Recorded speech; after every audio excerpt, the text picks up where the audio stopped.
বলেছিলাম না সবার পার্সেলের সঙ্গে কি গিফট দিচ্ছি সেটার একটা ভিডিও দিব। যে আপু অর্ডার করেছিলেন তার নাম হয়তো আমার মনে নেই, কিন্তু আপু হচ্ছে আমাদের থেকে ওয়্যাক্স, সুতা, অ্যাসিড, জিপসাম, মোল্ড সব কিছুই নিয়েছিলেন, কিন্তু কালার নেয়নি।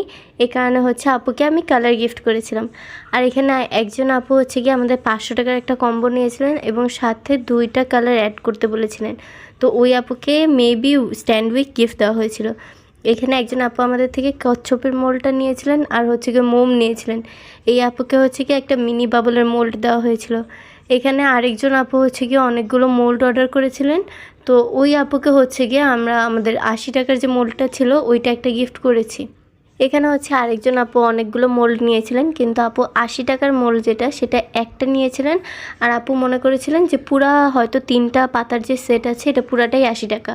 তো যেহেতু আপু এটা মনে করেছিলেন তাই আমরা পুরা পাতাটাই আপুকে 80 টাকায় দিয়েছিলাম, বাকি 2টা মোল্ড আসলে গিফট হিসেবে যাচ্ছে। এখানে হচ্ছে আরেকজন আপু জিপসাম নিয়েছিলেন আমাদের থেকে 3 কেজি, তাই আপুকে হচ্ছে গিয়ে আমি জিপসামের কালার দিয়ে দিয়েছিলাম, মানে ওই রকমভাবে জিনিসগুলো দেওয়ার চেষ্টা করছিলাম যাতে মানুষের কাজে লাগে।